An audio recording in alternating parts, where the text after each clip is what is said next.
fucking Matthew Dewsbury? That's me. That Hi. is you. I'm Phil Wilson. And it's been a while since we've spoken about some games. Should we talk about some games? I don't see why not. I think we probably should. I mean, that's kind of the point in doing this. This is a classy start, isn't it? Do you want me to go first? Or do you want to go first? I've got some stuff to talk about. You got some stuff to talk about? Yeah, you can go first. I'll go first. Right, okay. So recently, it was Black Friday. Well, a few weeks back now. Yeah. And I bought an Xbox One. One of the white... Traitor. You are? You traitor. Traitor, yeah. Normally PC. But, I bought an Xbox One S, 500GB. And I got with it Forza Horizon 3, which is a pretty fun game. I can talk about that at some point, but that's not the game I want to talk about. So, originally, I bought Battlefield 1, and I don't think I've ever been so upset as the day I realised that I sent Battlefield 1 to my home instead of my uni address.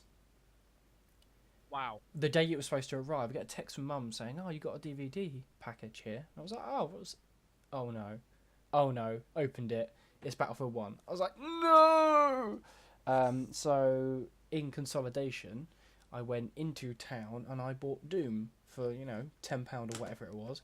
Because I'm a fan. That's cheap. Yeah, I know. It was really cheap, though. I don't know if it was on offer or whatever, but... pardon me, sorry. So, I bought Doom because I'm a fan. I was a fan of the beta. The beta was alright. The multiplayer beta was fine. I've heard the campaign, no one plays the beta, the multiplayer. Apparently everyone just plays the campaign. So I bought it and I thought, yeah, I'm a big fan of the old Dooms. I've got Doom 64 on PC and on my and obviously the one on N64. Yeah. Naturally. You what? Naturally. You naturally have it. Exactly. So I didn't quite realise how incredible the campaign is. Now, before I go into that, I actually want to say something. Are you aware of the Game Awards? So apologies there, Dewsbury's microphone died, so he's got another one. So, but I think So I need to attach this one to the mic stand. But I think I do know which one you're talking about. The Game Awards, yeah. Basically, hang on a sec. While I was going to talk about it, the Game Awards is it's effectively, it's like the gaming equivalent of the Oscars. It's not quite on high regards because you don't get that kind of thing in the gaming industry yet. It hasn't had that kind of time, and it happened a few weeks back. And I'm just getting up the nominations and stuff. I've just realised that you get that little trophy and stuff. Yeah. It looks a little bit like the Oscar one, but it's like, I don't know, some sort of character with wings. It's bizarre. Anyway, so I was just gonna say you've got your big one. So the best one to win at the Oscars is Best Picture. The best one to win at Game Awards is obviously Game of the Year, and that is kind of Game of the Year from the Game Awards is quite a good way of being able to tell what most people consider to be the best game. So the nominees were Doom, Inside, which was this indie game that did really well, Overwatch, Titanfall 2, and Uncharted 4. Now, although Uncharted 4 and Titanfall 2 are meant to be really good, the only real contention apparently was Doom and Overwatch, and Overwatch ended up winning.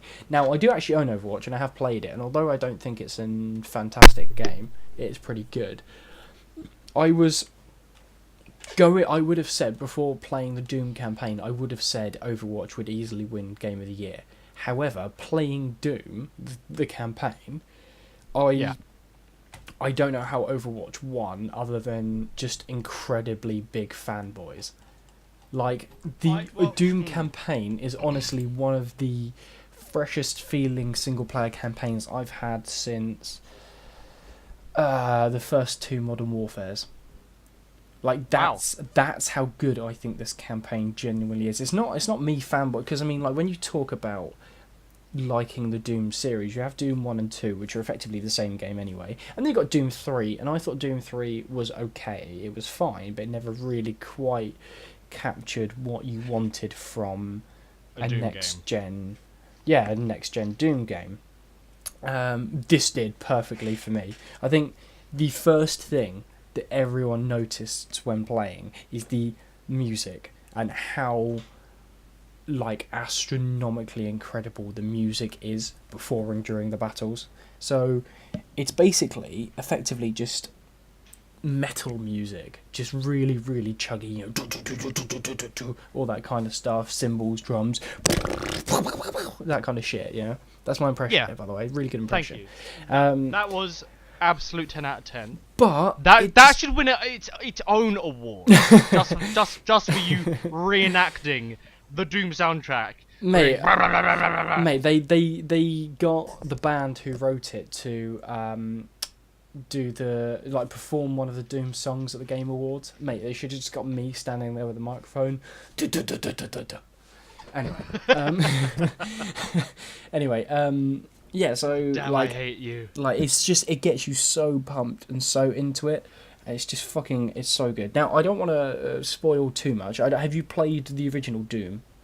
I have. I played Doom 1 and Doom 2. Yeah, okay, so you know the most basic storyline, which for anyone listening that might, get spoilers from this, is basically you are a Marine on Mars in a secret facility.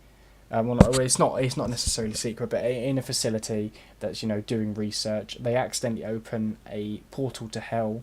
You kill loads of demons. You go to hell. You come back and you go to hell, and you jump between the two, trying to close all of the portals, and not in Oblivion kind of way where there's loads and loads of portals, but new ones get reopened by the bad guys, and that kind of stuff. It's really basic premise.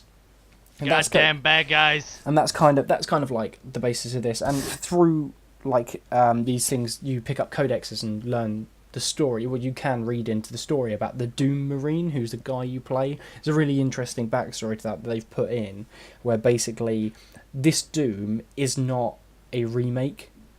It's you assume that it's just a remake of the first game. It's not. It's a continuation of the storyline. If you read the codexes, it actually basically the research facility deciphered the Hell language when they went inside Hell and came back. They figured out the Hell language, and they found loads of inscriptions and stuff talking about the Doom Marine. Because when you first play the game, your character just wakes up with no armor on like this weird altar table thing, and it's just demons around you trying to kill you, and you just get given a handgun, you shoot them, then you get a shotgun, and then there's loads more demons. It's absolutely nuts. Like, the game is just bonkers. There's so much going on. But yeah, you basically, the demons encased you in this coffin thing in the end of one of the Dooms. It never actually says which one, and I never completed Doom 3, so it might be at the end of that. I don't remember the end of Doom 2 either, so... No, I didn't finish Doom 2. No. I nearly finished Doom 1. But I can never really get past that one point where you die a lot. Yeah, so the whole game. And I'm not the kind of person who has a good... what's the word? I can't. I just can't. You don't have a high tolerance for repetitive Yes, I don't have gameplay. a high... No, I know it's not repetitive gameplay. I don't have a high tolerance, therefore, to anything really. Therefore, I rage quit. Yeah. Oh yeah, you rage quit at bloody everything. Like, the amount of games that we'll just be playing and you'll rage quit from. It's awful. Yeah. But anyway, sorry. I'll go on to more of it. But like, it just encapsulates... It's not like the first Doom obviously had incredible limitations at that time.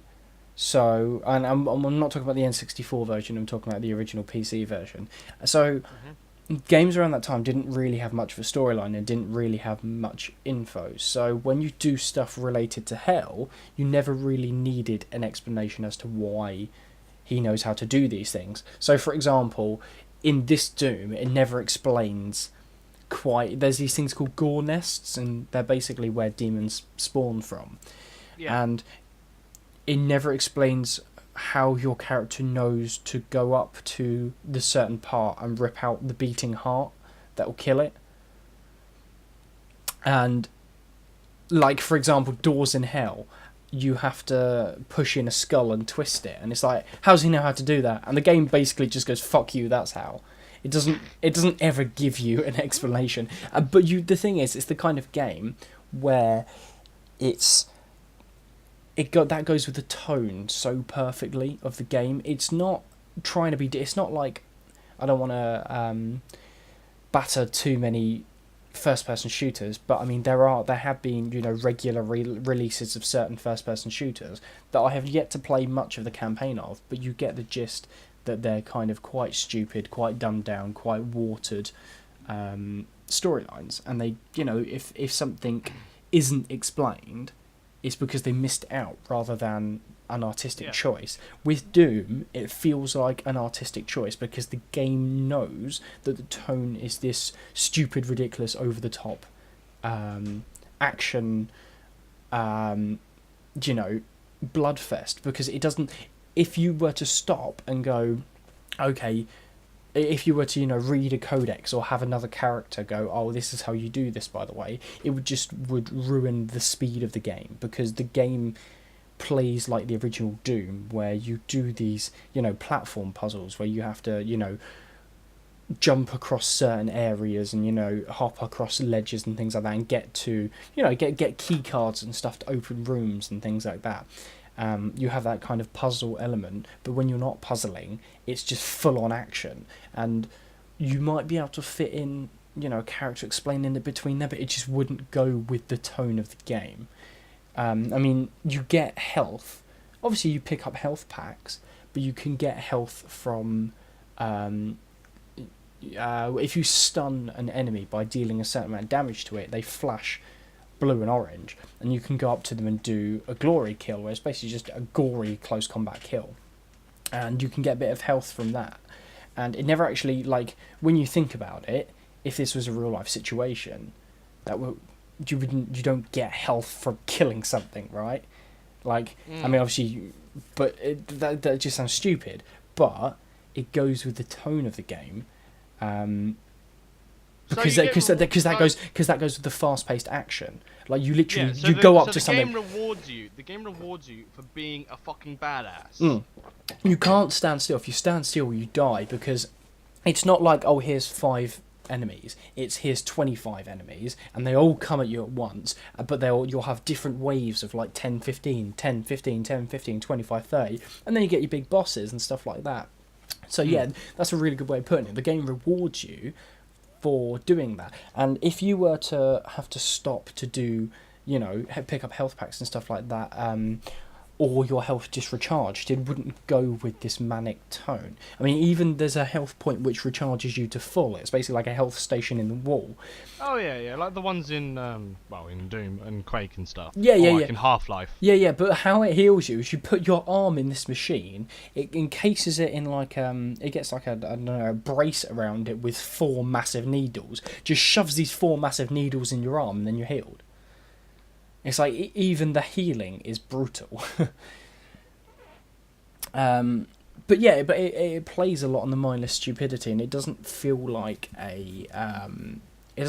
it's being stupid by accident. It feels like it's being stupid on purpose, which is why I think it feels fresh. Although it's doing what Doom did 15, 20 years ago, it's doing it in the new generation of games, something that the third one didn't, quite get.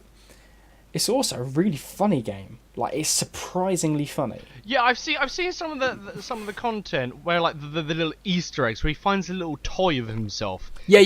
And he extends the little toy's arm and he fist bumps it. Yeah. I was like, little things like that can really make a game from being, okay, it's stupid, but it turns it into, okay, it's funny stupid. Yeah. That's good. Yeah, but I think there's definitely a difference between stupid by accident and stupid on purpose, because when you find out information about this, it's little things like this which I think are quite intelligent intelligently put in. So you don't, if you kill you only find out information about an enemy once you kill it. So it will come up on screen, like you'll fight it and then you kill it. For example, a Hell Knight. A Hell Knight's a really quite difficult thing to kill. So after you've killed it, it goes codex entry for Hell Knight, and then you'll have an entry saying this is the basic knowledge that the research facility found out about it. And then as you go through the game, you'll occasionally get little, they're basically like, I don't know, holographic pickup things, which once you get them, it tells you more information about a specific demon. So basically over a certain amount of time they captured the demons and they found out more about them. So the ones which were the easy to kill ones, they have a lot more about them because they are much easier to catch and much easier to experiment on, whereas there are other ones, I can't remember what it's called, the like highest rating demon, and it's massive thing like the killer bunny rabbit, something like that. Yeah, it looks like a massive it looks like the devil basically, but just on fucking steroids. And there's a few of them.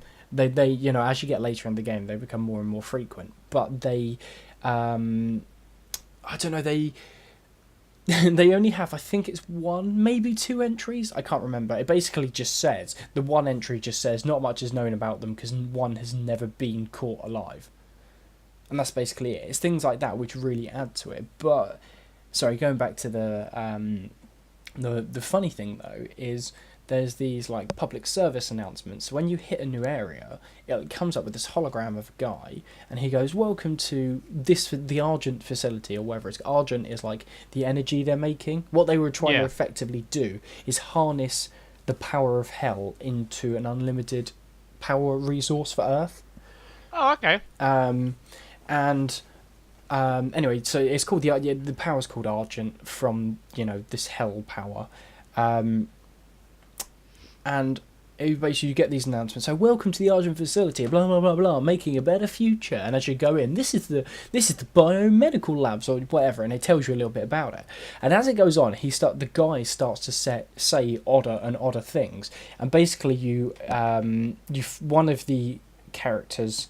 Like, one of them's a bad guy, and as you learn more about them, you effectively find out it's pretty easy to guess from the start that they were trying to use the powers of hell for their own personal gain. So they take over the facility by turning loads of the followers into loads of the scientists into effectively followers and cultists. And as you go deeper and deeper into the facility and closer to this character's personal research area, it gets more and more cult-like. Like the things he says are more and more cult-like. It says something like, you go into one point and it goes, "Argent facilities, your paved way to hell through power." Or something like that. It's so stupid. And then there's literally a point where you walk into... They've turned a room into a chapel. And you walk in and he's just talking in this weird, hellish, demonic, language. And it's just like... And it basically gets into, really sarcastic cult talk. And it's just so funny. And it's genuinely incredibly entertaining. But... That's quite nice. Yeah, I like that. I should get it. I think you should. The campaign is. I haven't finished it yet. I'm really close to the end. I know I'm really close to the end, but it's really funny. Surprisingly, it's weird. I was having I don't know if you know. Actually, no. That's a conversation for another time. I'll save that conversation for another time. Don't worry. But yeah, Doom. Really, really big fan of the game. Personally, I think it should have won Game of the Year. I mean, I have played a bit of the multiplayer. The multiplayer isn't that active. It's pretty fun, but it's the campaign that sticks out. Why I'm still on that, sorry, I'll let you talk in a minute, GSP, but why I'm still on that, I thought I'd just let you know. I had a conversation with someone the other day, and they said, Doom shouldn't win Game of the Year based on the fact of one aspect, because the campaign's that good. You've got to take the whole game into perspective, and I think that's true, but the game that won, Overwatch, is a multiplayer only game. So why can't you consider a game for just its single player and not as multiplayer? If one aspect is good enough, like I can understand saying, okay, this game overall might not be phenomenal because the multiplayer isn't as great, but the single player is so good it brings the whole game up, and in my opinion, it does surpass Overwatch. What do you think about that? Well, the thing about Overwatch, I mean, I personally would say flawless, but there are flaws in the game. Mm. But once you learn more about the game and how to actually play the game, you realize that, like, yes, you have like the Bastion rape train and you have the Zarya destruction zone. Yeah. And like, and just Genji, and just Genji. Just Genji. But you realize that you can destroy them real good. Yeah. Just by learning which Overwatch character is better against the other one. So, such as a Bastion can be destroyed by a Genji, or even a sniper. Mm. Whatever, Black Widow. Yeah. And like things like this, that's why I would say the game is quite flawless, because it's so well polished. Mm. And even in the beta, they only made minor tweaks to the characters, went throughout the testing, saying, okay, the general consistency is that Bastion is fucking disgusting, so they nerfed him a tiny bit. Yeah. And now, I think the reason why the game as a whole became Game of the Year is because it got this amazing hype. Mm.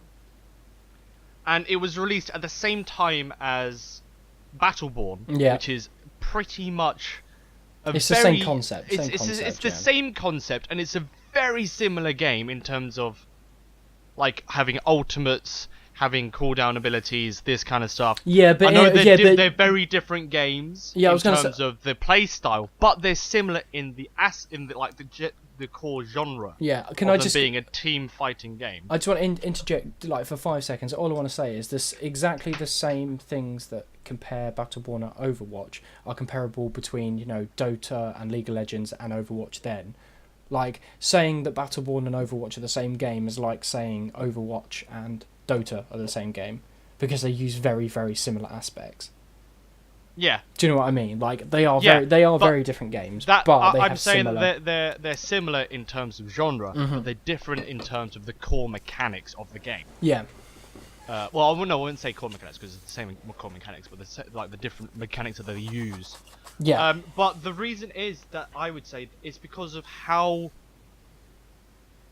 the community responded.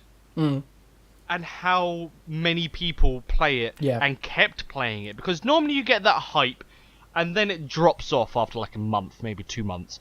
But it's growing and it's continuing to be more and more. And now Christmas is coming around. Overwatch is going to be like, more people! I think what's happened there is it is a phenomenon, but it's not a new phenomenon.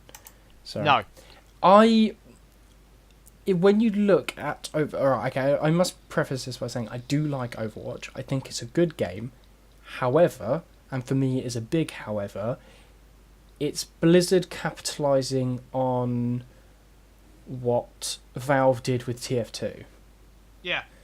It's TF2 in a different skin for me. Every time I've played it, I've literally just sat there and thought, this is just TF2 but in the future.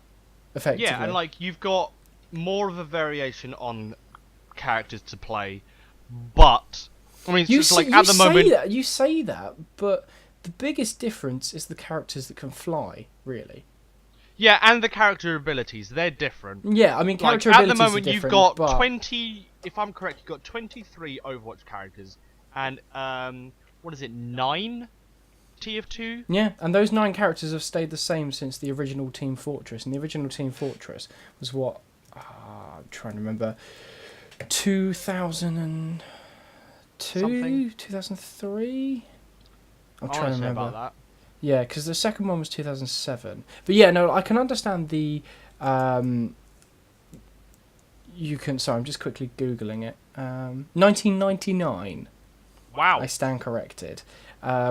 So I mean, Valve made a formula that was incredibly successful. I can understand the character, ultimates as they were, is different, but you've had character ultimates since Warcraft 3, Frozen Throne. I mean, you've had it earlier. You've had it earlier than that, but you think about the modifications and that you got Fight of Champions, Fight of Heroes, Dota, all those kinds of games. Those have been using character ultimates since 2003, 2004. So that's nothing new. And when you think about it, like again, I don't want to be digging too much at Overwatch, but none of the ultimates in that game are that new. There's nothing. I see. This is it. This is why. I think it's probably just because it's a Blizzard game. Yeah. It looks awesome, and the way that they have these characters that are like the characters themselves are fleshed out, and their marketing campaign with the animated shorts, such as the Bastion one, where you find out that Bastion himself suffers from fucking PTSD. Yeah, but like, he destroys half a forest, and it's an amazing. Amazing storyline. Yeah, but Valve did that already. With TF2. Yeah, I know. Valve did that not as well. Just TF2, but other games. But I mean, like. But that's why TF2 is very, very successful. I think basically, Overwatch has copied the formula.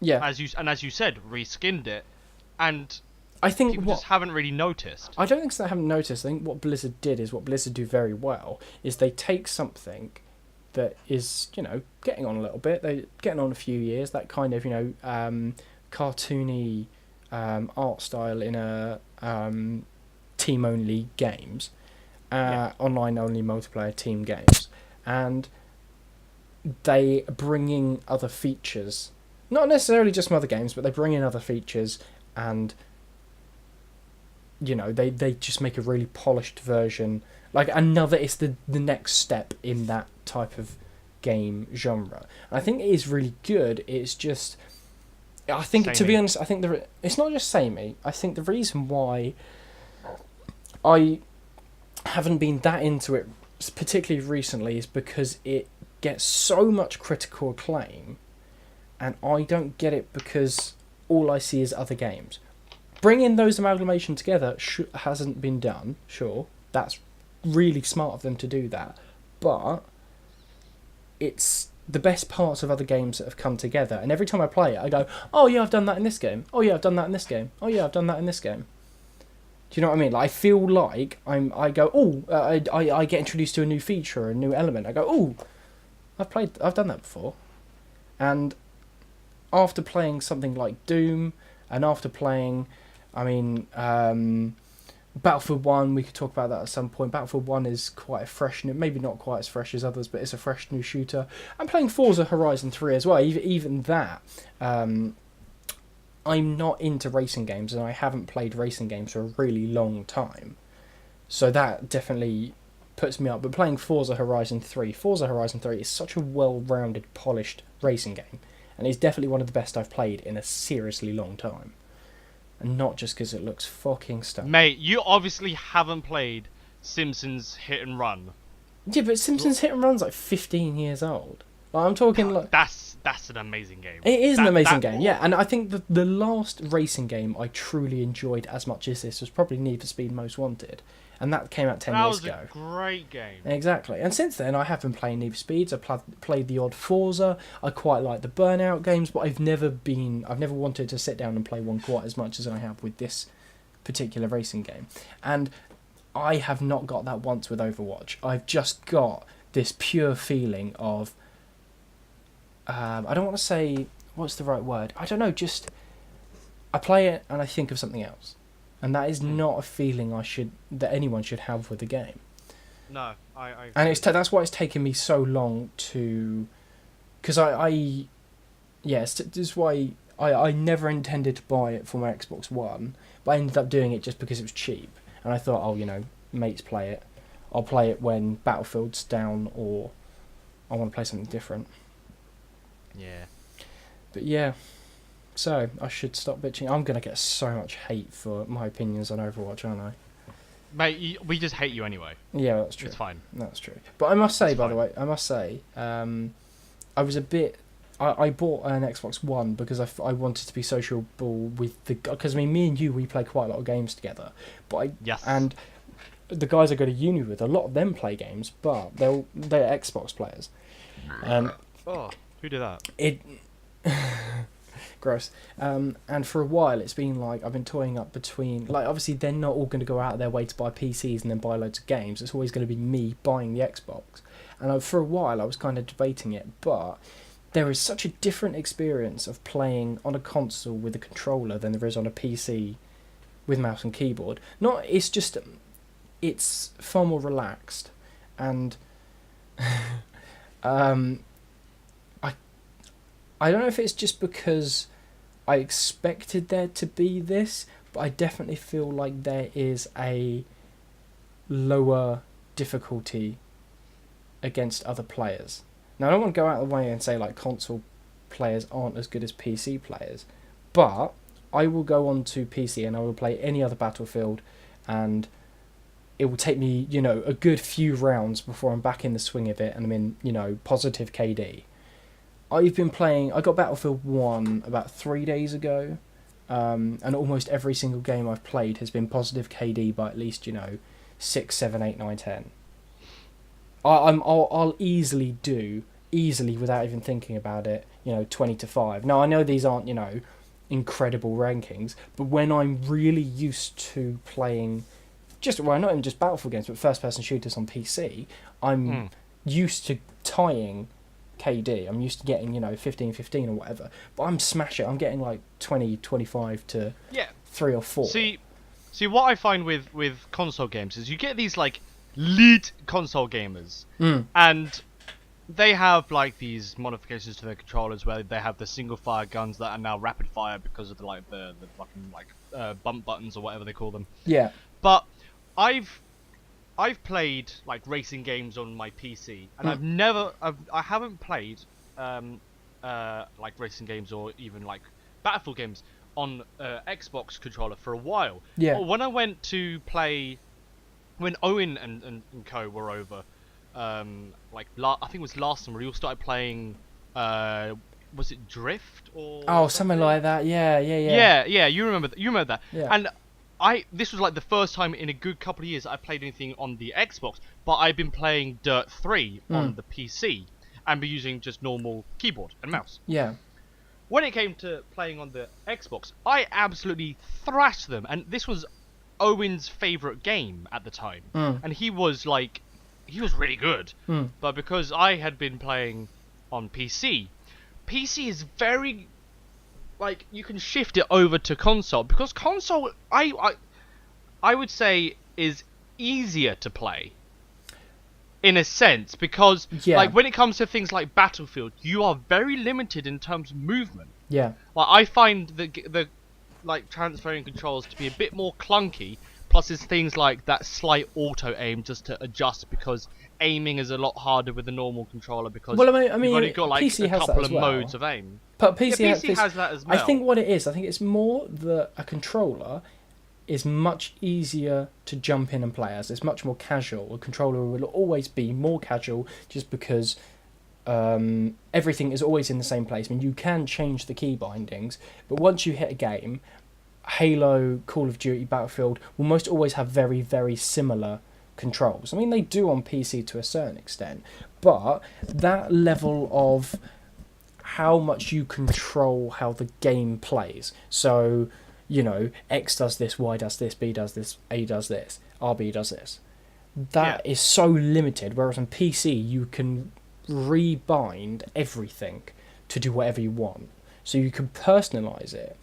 Now that makes it a lot harder to jump into, but it means that you can get this a lot more personalised, customised setup, which will make you better, because you can learn, you can find the best way of, the quickest and fastest and just generally better way for you to be set up to be the best player you can. Whereas on a console, you have a certain amount of specific setups.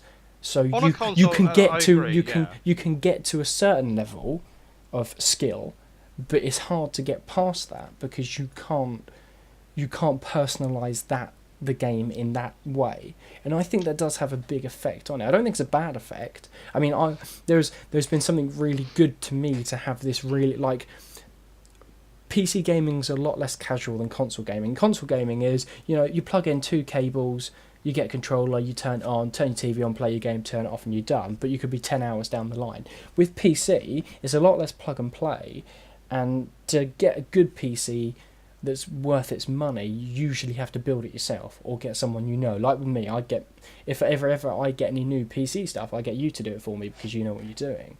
Yeah. And to want to have that time and money investment, you have to definitely want more than just a casual thing. Like the amount of people that everyone knows with an Xbox or PlayStation or Wii or whatever, that is purely just there for a few hours a week. That it's just there for a bit of casual fun. Whereas PC, you can't have casual fun on PC. It doesn't really exist. I mean, between us two, it does, and like between like when I play the Age of Empires and stuff, like we do have casual fun if it's just us lot against each other. We'll just set all these like. All of us have like one villager, and we all just smack each other with like trade carts to try and block each other's industries and see who wins. Yeah, but that's not casual. That's complex. The Wonder Race. Yeah, but that's not casual. That's complex. Casual would just be quick match and let's play a game, or finding a server with a lot of people on. Actually changing how the game works to suit your preference, that is a lot more complex. You've also got to think about the hours as well. Like, I know people who do 30, 40 hours on Xbox in a week, but you compare that amount of time they'll have on Xbox to you and I on PC, we'll double that. Oh yeah, no, I can easily hit like 230,000 hours a week on Minecraft or something. Yeah, well, you think back to a few summers ago when we were playing Mount and Blade and Minecraft together. We were hitting absurd amount of hours. We were spending like 10, 15 hours every single day in out on Minecraft or Mount and Blade. Do you remember when Banished came out and within 1 week I hit 70 hours? That was absurd. You were literally waking up, playing Banished and going to bed, and you were playing it for a stupid amount of hours.